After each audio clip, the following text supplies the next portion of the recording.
자식이 부모에게 마음을 닫는 순간은 언제일까요? 많은 부모가 내가 키운 자식인데 뭐 어떠냐라고 생각합니다. 그러나 정작 성인이 된 자녀는 부모의 한마디 말에 마음의 문을 닫기도 합니다. 특히 부모가 무심코 하는 세 가지 말버릇은 관계를 서서히 무너뜨리는 치명적인 독이 됩니다. 마치 물방울이 바위를 뚫듯이 반복되는 말 한마디가 가족이라는 든든한 벽에 균열을 만들어냅니다. 엄마 바빠서 전화 못했어요. 딸의 목소리에서 피로가 묻어납니다. 안녕하세요. 내일도 인생입니다. 오늘도 찾아와 주셔서 진심으로 감사합니다. 여러분의 구독과 좋아요는 제가 더 많은 이야기를 전할 수 있는 큰 힘이 됩니다. 하지만 62세 김은자 씨의 귀에는 다르게 들렸습니다. 또 핑계네. 내가 키워줬는데 고맙단 소리도 없고. 은자 씨는 휴대폰을 내려놓으며 한숨을 쉬었습니다. 통화를 끝낸 후 찾아오는 이 허전함은 언제부터였을까요? 남편이 세상을 떠난 지 3년, 두 자녀 모두 결혼해서 각자의 가정을 꾸린 지 5년이 흘렀습니다. 은자 씨는 37년간 초등학교 교사로 일했습니다. 교실에서는 아이들의 마음을 읽는데 능숙했던 그녀였습니다. 울적한 아이에게는 따뜻한 말 한마디를, 의욕이 없는 아이에게는 격려의 손길을 건넸습니다. 그런데 이상하게도 자신의 자녀들과는 점점 어색해지고 있었습니다. 아이들밖에 모르고 살아왔는데. 은자 씨는 거실 소파에 앉아 액자 속 가족 사진을 바라보았습니다. 웃고 있는 가족들의 모습이 지금은 왜 이리 멀게 느껴지는지. 첫째 딸 수진이는 워킹맘으로 매일 전쟁 같은 하루를 보내고 있습니다. 둘째 아들 민호는 직장에서 승진을 앞두고 야근에 시달리고 있고요. 머리로는 이해합니다. 자식들이 바쁘다는 것을, 각자의 삶이 있다는 것을. 하지만 마음 한구석에서는 자꾸만 섭섭함이 올라왔습니다. 내가 무엇을 잘못하고 있는 걸까? 은자 씨는 아직 모르고 있었습니다. 자신도 모르게 입에서 나오는 말들이, 사랑한다는 표현이 오히려 자녀들을 멀어지게 만들고 있다는 사실을. 그리고 이 작은 말버릇들이 쌓이고 쌓여서 언젠가는 돌이킬 수 없는 거리감을 만들어낼 것이라는 사실을요. 창밖으로 보이는 가을 하늘이 유난히 높아 보였습니다. 은자 씨는 다시 한번 휴대폰을 들여다보았습니다. 자녀들의 이름이 적힌 연락처를 보며 무엇인가 변해야 할 때가 왔음을 막연히 느끼고 있었습니다. 김은자 62세. 지난해 37년간의 교직 생활을 마감하고 은퇴한 초등학교 교사입니다. 아파트 현관문에 걸린 김은자 문패가 여전히 낯설게 느껴집니다. 3년 전까지는 김철수 김은자였는데 이제는 혼자만의 이름표가 되었습니다. 남편 철수 씨는 갑작스러운 심근경색으로 세상을 떠났습니다. 병원에서 더 일찍 왔더라면이라는 의사의 말이 아직도 귓가에 맴돕니다. 아이들밖에 모르고 살아왔어. 은자 씨가 자주 입에 올리는 말입니다. 실제로 그랬습니다.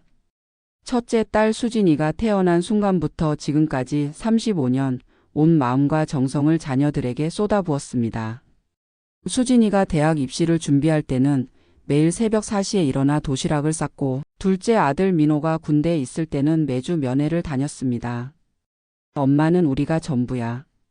남편이 살아있을 때 자주 했던 말이었습니다. 철수 씨는 가끔 당신도 당신 인생을 살아야지라고 했지만 은자 씨에게는 자녀들이 곧 자신의 인생이었습니다. 지금 은자 씨의 하루는 단조롭습니다. 오전에는 동네 산책을 하고 오후에는 집 정리를 합니다. 저녁에는 TV 뉴스를 보다가 자녀들 생각이 나면 전화를 겁니다. 그런데 요즘 들어서는 전화 통화가 점점 짧아지고 있었습니다. 수진아, 뭐 하고 있니? 아, 엄마. 지금 애들 숙제 봐주고 있어요. 그래? 많이 바쁘구나. 그래도 엄마한테는 전화 좀. 엄마 죄송해요. 나중에 다시 드릴게요. 또 마이너스. 통화가 끊어진 후에 정적이 은자 씨에게는 견디기 어려운 시간입니다. 혼자만의 저녁 식사, 혼자 보는 TV 프로그램, 혼자 정리하는 설거지. 모든 것이 혼자였습니다. 은자 씨는 아직 깨닫지 못하고 있었습니다. 자신이 자녀들에게 건네는 말들이 사랑의 표현이라고 생각했던 그 말들이 실은 아이들을 숨막히게 만들고 있다는 것을, 그리고 그 말들이 점점 쌓여서 보이지 않는 벽을 만들어가고 있다는 것을 말입니다. 거실 벽에 걸린 가족사진 속의 은자 씨는 활짝 웃고 있었습니다. 하지만 지금의 은자 씨는 왜 그때처럼 웃을 수 없는지, 자녀들은 왜 점점 멀어져 가는지 알지 못했습니다. 수진이의 하루는 전쟁이었습니다. 오전 7시 30분 아침 준비에 바쁜 와중에 엄마의 전화가 울렸습니다. 수진아, 어제 왜 전화 안 했니? 엄마. 죄송해요.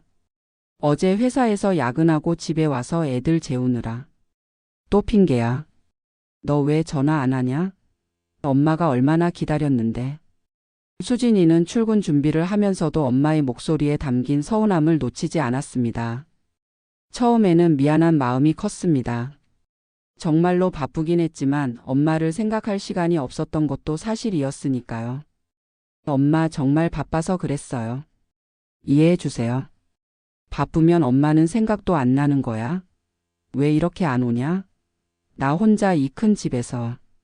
수진이는 핸드폰을 어깨에 끼우고 아이들 도시락을 싸면서 대답했습니다. 엄마의 말이 계속 이어졌습니다. 내가 키워줬는데 고맙단 소리도 없고. 친구들은 딸이 매일 안부 전화한다는데. 엄마. 아니야, 됐어.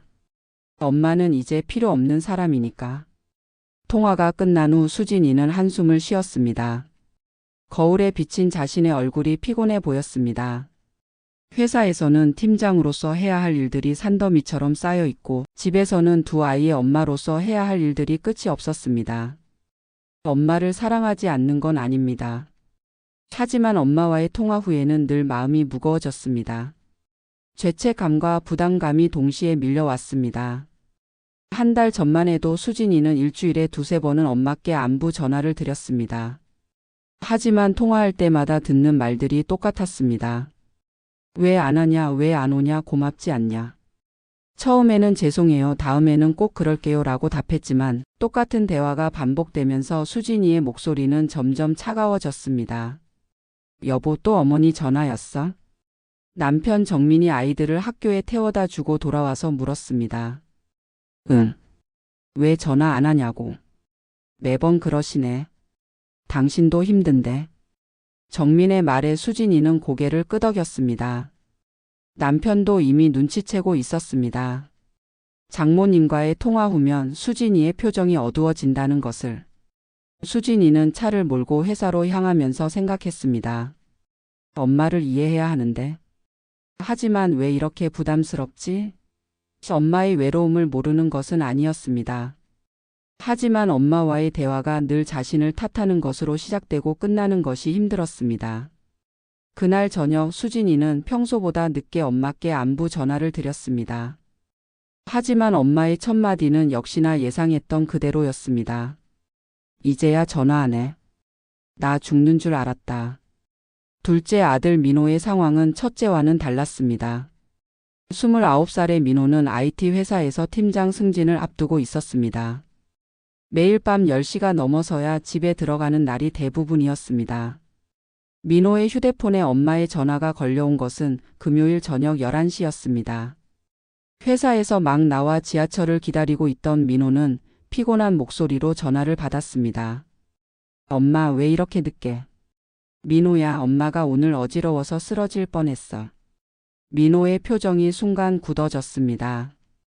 지난달에도 엄마는 가슴이 아파서 응급실 갈 뻔했다고 했고 그저께도 혈압이 올라서 죽는 줄 알았다고 했습니다. 매번 깜짝 놀라서 달려갔지만 정작 큰 문제는 없었습니다. 병원은 갔어요? 혼자 어떻게 가니? 나 혼자 아파 죽겠다. 민호는 한숨을 쉬었습니다. 엄마의 나 혼자 아파 죽겠다는 말을 들을 때마다 가슴이 무거워졌습니다. 효자가 되고 싶은 마음은 굴뚝 같았지만 현실적으로는 한계가 있었습니다. 엄마, 내일 토요일에 갈게요. 지금은 정말 힘들어요. 너도 바쁘고 수진이도 바쁘고. 나만 한가한가보다. 이렇게 살 바에야 차라리.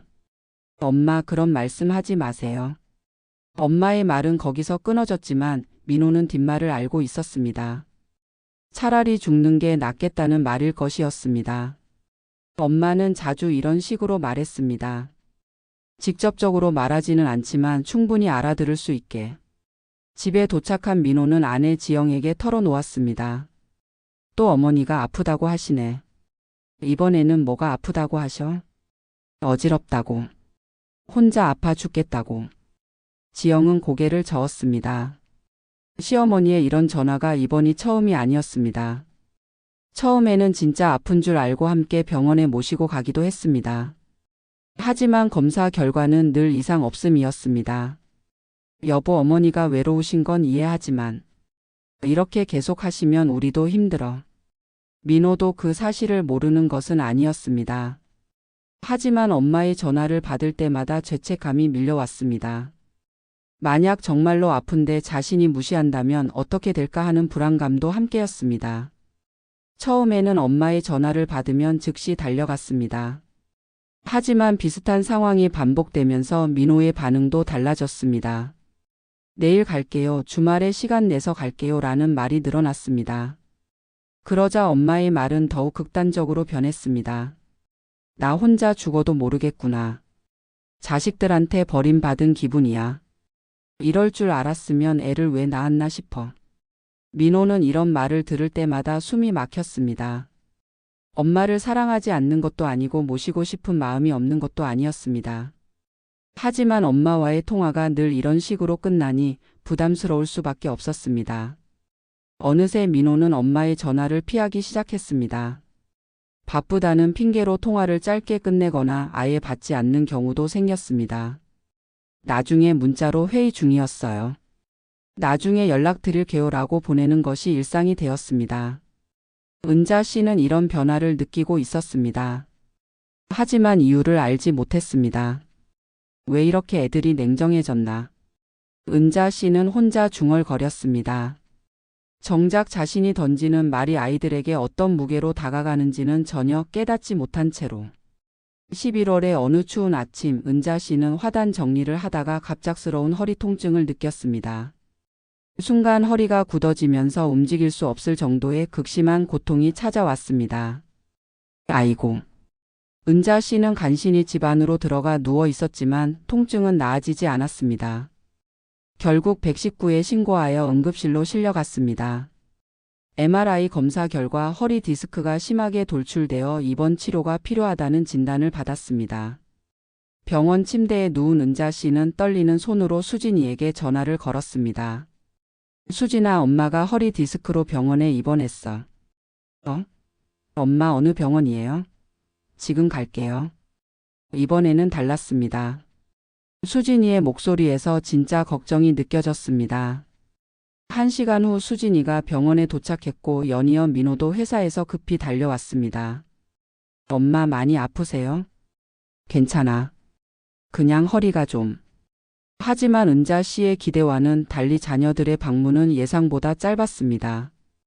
수진이는 당일 저녁에 돌아갔습니다. 엄마, 애들 봐야 해서.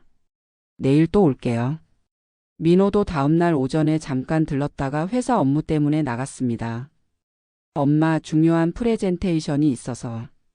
주말에 오래 있을게요. 은자 씨는 혼자 병원 침대에 누워 천장을 바라보았습니다.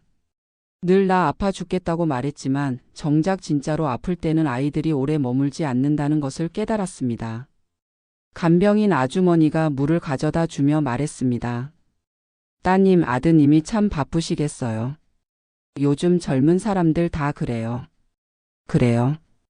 은자 씨는 대답했지만 마음 한구석이 서먹했습니다. 다른 병실의 할머니는 자녀들이 번갈아가며 밤새 간병을 하고 있었는데 자신은 혼자였습니다.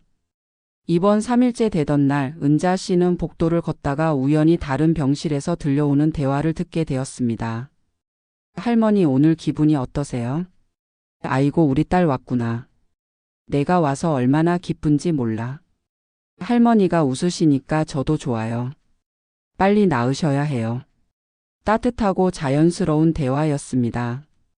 원망도 서운함도 없는 그저 서로를 걱정하는 마음만이 느껴졌습니다. 은자 씨는 문득 깨달았습니다. 자신이 자녀들과 나누는 대화는 언제부터인가 늘 불평과 서운함으로 시작되었다는 것을. 왜 안 하냐, 왜 안 오냐, 고맙지 않냐. 이런 말들이 아이들을 기쁘게 만들 리가 없었습니다.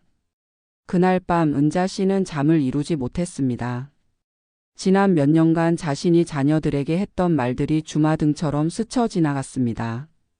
내가 아이들한테 기쁨이 아니라 짐이었구나. 눈물이 볼을 타고 흘러내렸습니다. 사랑한다고 보고 싶다고 표현한 것이 아니라 원망과 서운함만 전달했구나 하는 생각이 들었습니다. 아이들이 점점 연락을 피하고 통화를 짧게 끝내려 하는 이유를 이제야 알 것 같았습니다. 은자 씨는 천장을 바라보며 다짐했습니다. 이제라도 바꿔보자. 아이들이 엄마와의 통화를 부담스러워하지 않게.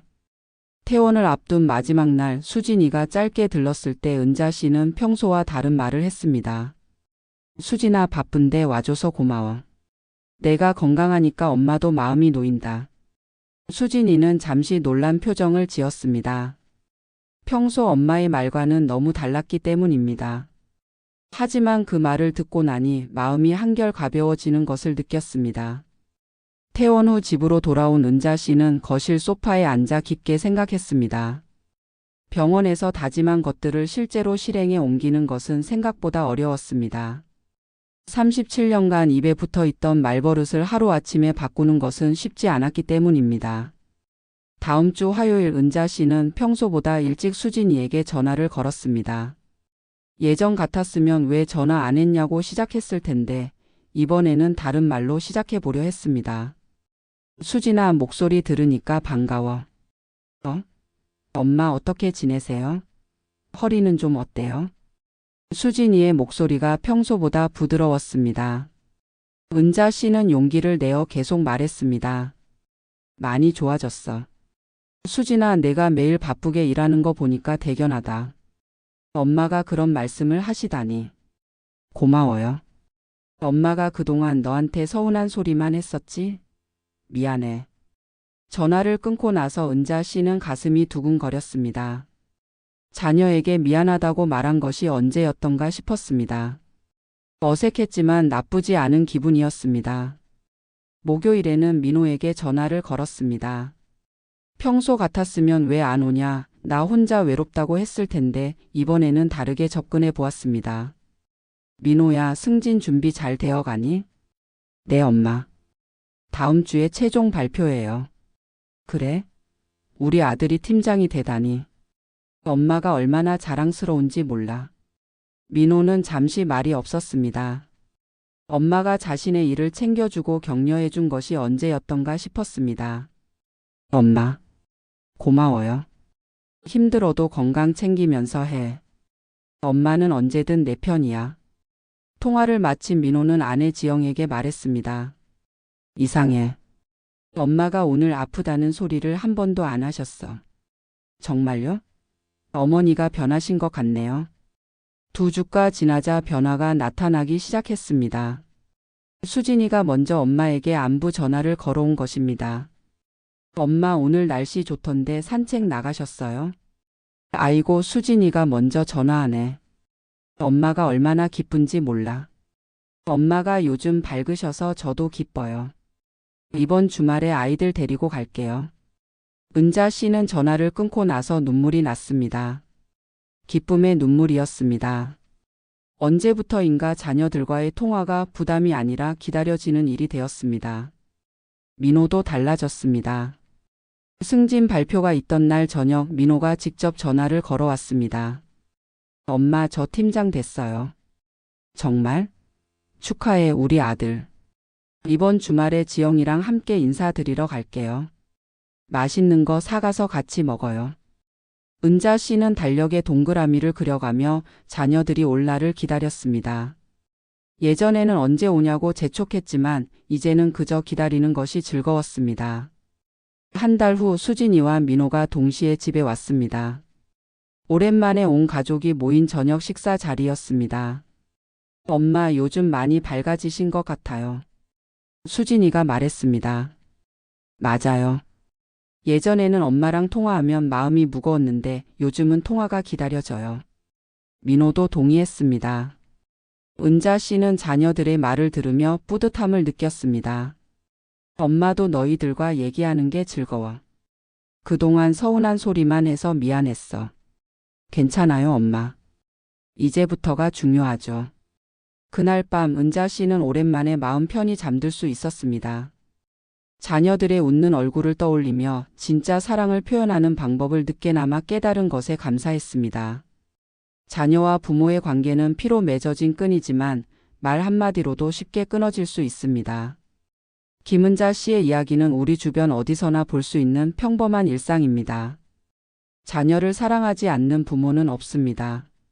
하지만 그 사랑을 표현하는 방식이 잘못되면 사랑은 독이 되고 애정은 부담이 됩니다.